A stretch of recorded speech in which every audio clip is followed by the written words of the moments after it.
Hello students, I am Ashima computer teacher G triple S Sabuana. बेटा आज मैं ਤੁਹਾਨੂੰ 6th ਕਲਾਸ ਦਾ ਸੈਕੰਡ ਚੈਪਟਰ ਜੋ ਕਿ ਕੰਪਿਊਟਰ ਦੀ ਕਾਰਜ ਪ੍ਰਣਾਲੀ ਹੈ ਉਸ ਬਾਰੇ ਜਾਣਕਾਰੀ ਦੇਣ ਲਈ ਇੱਥੇ ਆਏ ਹਾਂ। ਇਸ ਵਿੱਚ ਆਪਾਂ ਕੰਪਿਊਟਰ ਦੇ ਮੁੱਢਲੇ ਕੰਮਾਂ ਬਾਰੇ ਪੜਾਂਗੇ, CPU ਦਾ ਬਲੌਕ ਚਿੱਤਰ ਪੜਾਂਗੇ ਅਤੇ ਕੰਪਿਊਟਰ ਦੀਆਂ ਟਾਈਪਸ ਬਾਰੇ ਪੜਾਂਗੇ। ਜਿਵੇਂ ਕਿ ਬੇਟਾ ਤੁਸੀਂ ਪਹਿਲਾਂ ਪੜ੍ਹ ਚੁੱਕੇ ਹੋ ਕਿ ਕੰਪਿਊਟਰ ਇੱਕ ਇਲੈਕਟ੍ਰੋਨਿਕ ਮਸ਼ੀਨ ਹੈ, ਯਾਨੀ ਕਿ ਇੱਕ ਬਿਜਲੀ ਨਾਲ ਚੱਲਣ ਵਾਲੀ ਮਸ਼ੀਨ ਹੈ ਜੋ ਕਿ ਯੂਜ਼ਰ ਤੋਂ ਡਾਟਾ ਪ੍ਰਾਪਤ ਕਰਦੀ ਹੈ ਇਨਪੁਟ ਦੀ ਫਾਰਮ ਵਿੱਚ, ਉਸ ਨੂੰ ਪ੍ਰੋਸੈਸ ਕਰਦੀ ਹੈ ਅਤੇ ਆਊਟਪੁੱਟ ਦਿੰਦੀ ਹੈ।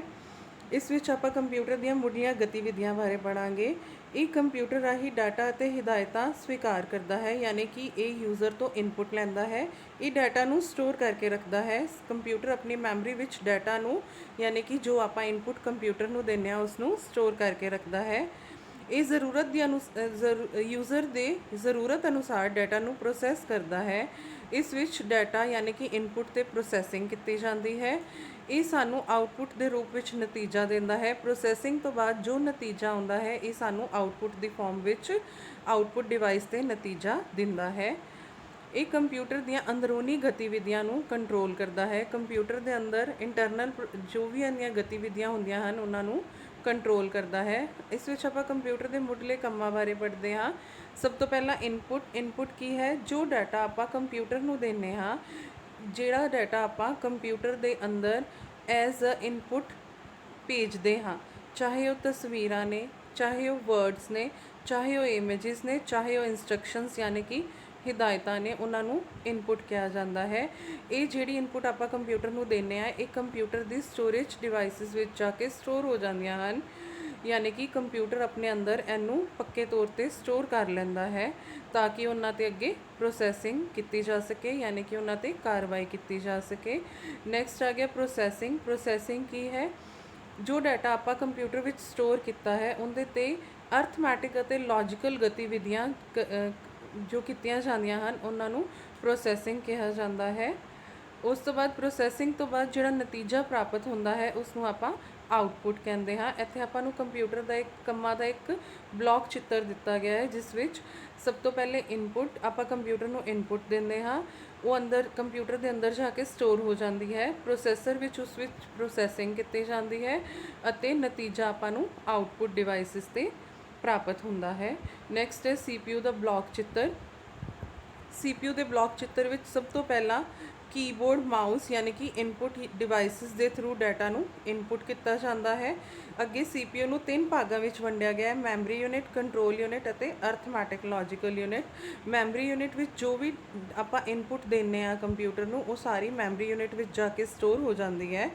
ਨੈਕਸਟ ਉਸ ਨੂੰ ਅਰਥਮੈਟਿਕ ਲੌਜੀਕਲ ਯੂਨਿਟ ਵਿੱਚ ਭੇਜਿਆ ਜਾਂਦਾ ਹੈ ਜਿੱਥੇ ਕਿ ਉਹਦੇ 'ਤੇ ਫਰਦਰ ਪ੍ਰੋਸੈਸਿੰਗ ਕੀਤੀ ਜਾਂਦੀ ਹੈ, ਯਾਨੀ ਕਿ ਅਰਥਮੈਟਿਕ ਲੌਜੀਕਲ ਗਤੀਵਿਧੀਆਂ ਕੀਤੀਆਂ ਜਾਂਦੀਆਂ ਹਨ ਅਤੇ ਰਿਜ਼ਲਟ ਨੂੰ ਵਾਪਸ ਸਟੋਰੇਜ ਯੂਨਿਟ ਵਿੱਚ ਭੇਜ ਦਿੱਤਾ ਜਾਂਦਾ ਹੈ। ਸਟੋਰੇਜ ਯੂਨਿਟ ਤੋਂ ਡਾਟਾ ਵਾਪਸ ਆਊਟਪੁੱਟ ਯੂਨਿਟ 'ਤੇ ਆ ਜਾਂਦਾ ਹੈ, ਯਾਨੀ ਕਿ ਮੋਨੀਟਰ ਪ੍ਰਿੰਟਰ ਦੇ ਥਰੂ ਸਾਨੂੰ ਨਤੀਜਾ ਪ੍ਰਾਪਤ ਹੋ ਜਾਂਦਾ ਹੈ। ਨੈਕਸਟ ਹੈ ਆਪਣਾ ਮੈਮਰੀ ਯੂਨਿਟ। ਇਸ ਵਿੱਚ ਆਪਾਂ ਮੈਮਰੀ ਯੂਨਿਟ ਬਾਰੇ ਪੜਾਂਗੇ। ਮੈਮਰੀ ਯੂਨਿਟ ਕੀ ਹੈ? ਮੈਮਰੀ ਯੂਨਿਟ ਉਹ ਕੰਪਿਊਟਰ ਦੀ ਯਾਦ ਸ਼ਕਤੀ ਨੂੰ ਮੈਮਰੀ ਕਿਹਾ ਜਾਂਦਾ ਹੈ। ਇਸ ਵਿੱਚ ਮੈਮਰੀ ਯੂਨਿਟ ਵਿੱਚ ਕੰਪਿਊਟਰ ਵਿੱਚ ਡਾਟਾ ਅਤੇ ਇੰਸਟਰਕਸ਼ਨਸ ਯਾਨੀ ਕਿ ਹਿਦਾਇਤਾਂ ਨੂੰ ਪੱਕੇ ਤੌਰ 'ਤੇ ਸਟੋਰ ਕਰਕੇ ਰੱਖਿਆ ਜਾਂਦਾ ਹੈ ਤਾਂ ਕਿ ਉਸ 'ਤੇ ਫਰਦਰ ਗਤੀਵਿਧੀਆਂ ਕੀਤੀਆਂ ਜਾ ਸਕਣ। ਮੈਮਰੀ 2 ਪ੍ਰਕਾਰ ਦੀ ਹੁੰਦੀ ਹੈ: ਪ੍ਰਾਇਮਰੀ ਮੈਮਰੀ ਅਤੇ ਸੈਕੰਡਰੀ ਮੈਮਰੀ। ਪ੍ਰਾਇਮਰੀ ਮੈਮਰੀ ਵੀ ਉਹ ਮੈਮਰੀ ਹੁੰਦੀ ਹੈ ਜਿਹੜੀ ਕੰਪਿਊਟਰ ਦੇ ਬਹੁਤ ਨਜ਼ਦੀਕ ਹੁੰਦੀ ਹੈ।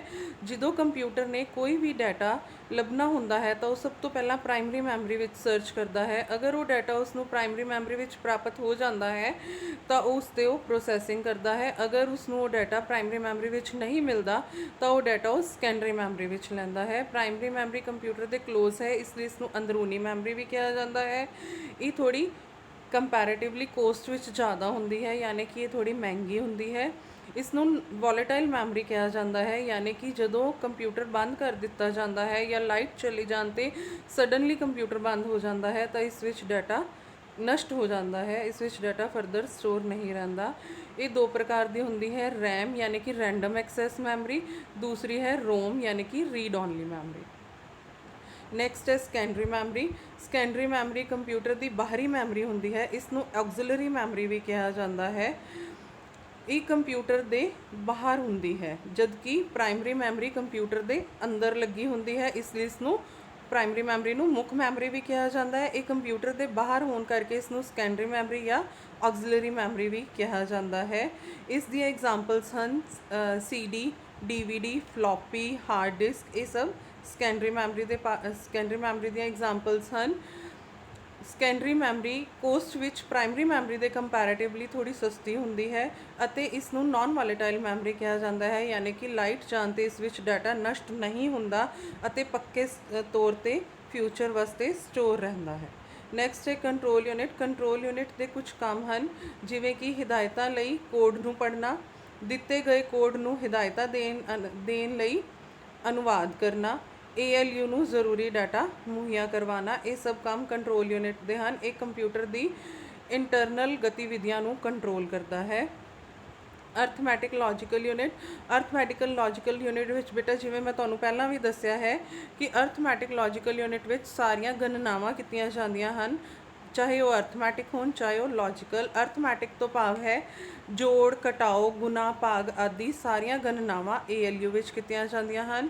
ਨੈਕਸਟ ਲੌਜੀਕਲ ਤੋਂ ਭਾਵ ਹੈ ਬਿਟਵਾਈਜ਼ ਲੌਜੀਕਲ ਫੰਕਸ਼ਨਸ, ਜਿਵੇਂ ਕਿ less than, greater than, less than equal to, greater than equal to and not equal to, ਯਾਨੀ ਕਿ ਇਸ ਤੋਂ ਘੱਟ ਹੈ, ਇਸ ਤੋਂ ਵੱਧ ਹੈ, ਬਰਾਬਰ ਹੈ।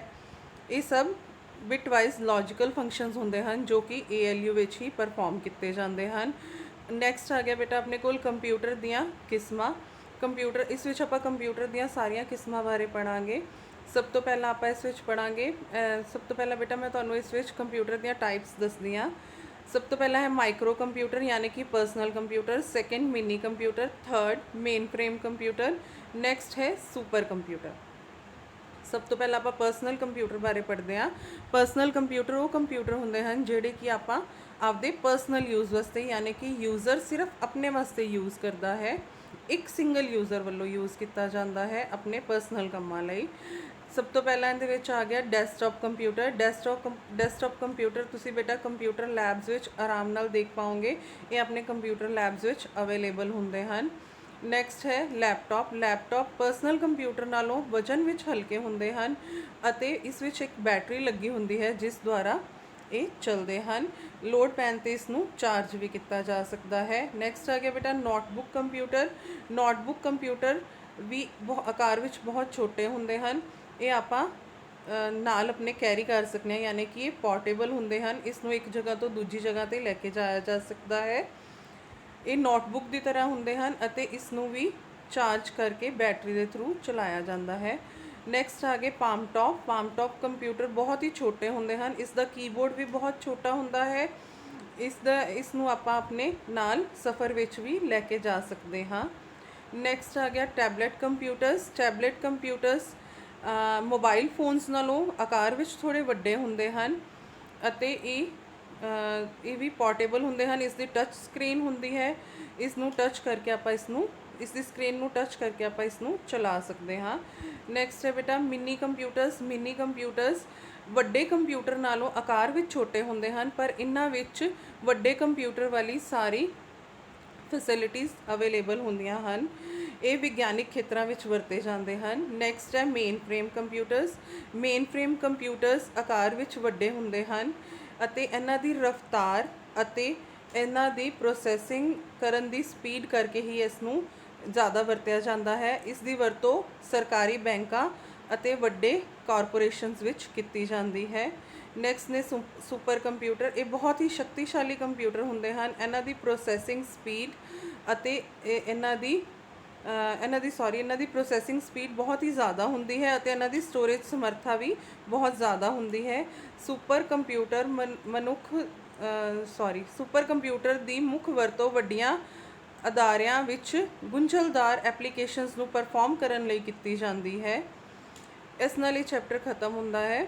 ਇਸ ਵਿੱਚ ਆਪਾਂ ਕੰਪਿਊਟਰ ਦੇ ਮੁੱਢਲੇ ਕੰਮਾਂ ਬਾਰੇ ਪੜ੍ਹਿਆ ਹੈ। ਇਸ ਦੀ ਬੈਕ ਐਕਸਰਸਾਈਜ਼ ਦੇਖਦੇ ਹਾਂ। ਸਭ ਤੋਂ ਪਹਿਲਾਂ ਇਸ ਵਿੱਚ ਮਲਟੀਪਲ ਚੋਇਸ ਕੁਐਸਚਨ ਦੇਖਦੇ ਹਾਂ। ਸਹੀ ਉੱਤਰ ਦੀ ਚੋਣ ਕਰਕੇ ਖਾਲੀ ਥਾਵਾਂ ਭਰੋ। ਡੈਸ਼ ਨੂੰ ਕੰਪਿਊਟਰ ਵਿੱਚ ਡਾਟਾ ਅਤੇ ਹਿਦਾਇਤਾਂ ਦਾਖਲ ਕਰਨ ਲਈ ਵਰਤਿਆ ਜਾਂਦਾ ਹੈ। ਫਸਟ ਹੈ इन किस चीज़ ਨੂੰ ਵੀ ਵਰਤਿਆ ਜਾਂਦਾ ਹੈ ਇਨਪੁਟ ਡਿਵਾਈਸਿਸ ਨੂੰ। ਸੈਕਿੰਡ, ਡਾਟਾ ਅਤੇ ਹਿਦਾਇਤਾਂ ਨੂੰ ਪੱਕੇ ਤੌਰ ਤੇ ਸੇਵ ਕਰਨ ਦੀ ਪ੍ਰਕਿਰਿਆ ਨੂੰ ਡੈਸ਼ ਕਿਹਾ ਜਾਂਦਾ ਹੈ। ਬੇਟਾ ਮੈਂ ਜਿਵੇਂ ਕਿ ਤੁਹਾਨੂੰ ਇਸ ਚੈਪਟਰ ਵਿੱਚ ਦੱਸ ਚੁੱਕੀ ਹਾਂ ਕਿ ਡਾਟਾ ਅਤੇ ਹਿਦਾਇਤਾਂ ਨੂੰ ਪੱਕੇ ਤੌਰ ਤੇ ਸਟੋਰ ਕਰਨ ਦੀ ਪ੍ਰਕਿਰਿਆ ਨੂੰ ਆਪਾਂ ਕੀ ਕਹਿੰਦੇ ਆ, ਸਟੋਰੇਜ, ਯਾਨੀ ਕਿ ਕੰਪਿਊਟਰ ਵਿੱਚ ਡਾਟਾ ਨੂੰ स्टोर करके रखना। डाटा नू प्रोसैस करके महत्वपूर्ण सूचना प्राप्त करने की प्रक्रिया नू डैश किया जाता है। महत्वपूर्ण सूचना यानी कि नतीजा, जो आप डाटा तो प्रोसैसिंग यानी कि इनपुट तो जो प्रोसैसिंग करते हैं उस तो बाद जो नतीजा आपू प्राप्त होंदा है उसनों आपां की कहते हैं, आउटपुट कहते हैं। प्राइमरी मैमरी नू डैश मैमरी भी कहा जाता है। प्राइमरी मैमरी नू मुख मैमरी भी कहा जाता है। सैकेंडरी मैमरी नू डैश मैमरी भी कहा जाता है। तुहानूं मैं दस्सिया सी सैकेंडरी मैमरी कंप्यूटर तो बाहर हुंदी है, इसलिए इसनूं आपां सैकेंड नेम की देने आ, सैकेंडरी मैमरी नू ऑक्सिलरी मैमरी। नैक्सट है सही गलत दसो। कंप्यूटर एक इलैक्ट्रॉनिक मशीन है, यानी कि कंप्यूटर एक बिजली नाल चलण वाली मशीन है। इसदा उत्तर सही है। कंप्यूटर विच डाटा ते हिदायतां दाखल करन दी प्रक्रिया नूं आउटपुट कहा जाता है। ਜਦੋਂ ਆਪਾਂ ਕੰਪਿਊਟਰ ਵਿੱਚ ਡਾਟਾ ਤੇ ਹਿਦਾਇਤਾਂ ਨੂੰ ਦਾਖਲ ਕਰਦੇ ਹਾਂ, ਯਾਨੀ ਕਿ ਆਪਾਂ ਕੰਪਿਊਟਰ ਦੇ ਅੰਦਰ ਕੁਝ ਪਾ ਰਹੇ ਹਾਂ, ਯਾਨੀ ਕਿ ਕੰਪਿਊਟਰ ਨੂੰ ਕੁਝ ਦੇ ਰਹੇ ਹਾਂ, ਤਾਂ ਉਸ ਨੂੰ ਆਪਾਂ ਇਨਪੁਟ ਕਹਾਂਗੇ, ਨਾ ਕਿ ਆਊਟਪੁਟ। ਇਸ ਵਾਸਤੇ ਫਾਲਸ ਹੈ। ਪ੍ਰੋਸੈਸਿੰਗ ਦੇ ਵਿਚਲੇ ਨਤੀਜੇ ਸਟੋਰੇਜ ਵਿੱਚ ਸਟੋਰ ਹੁੰਦੇ ਹਨ। ਸਹੀ।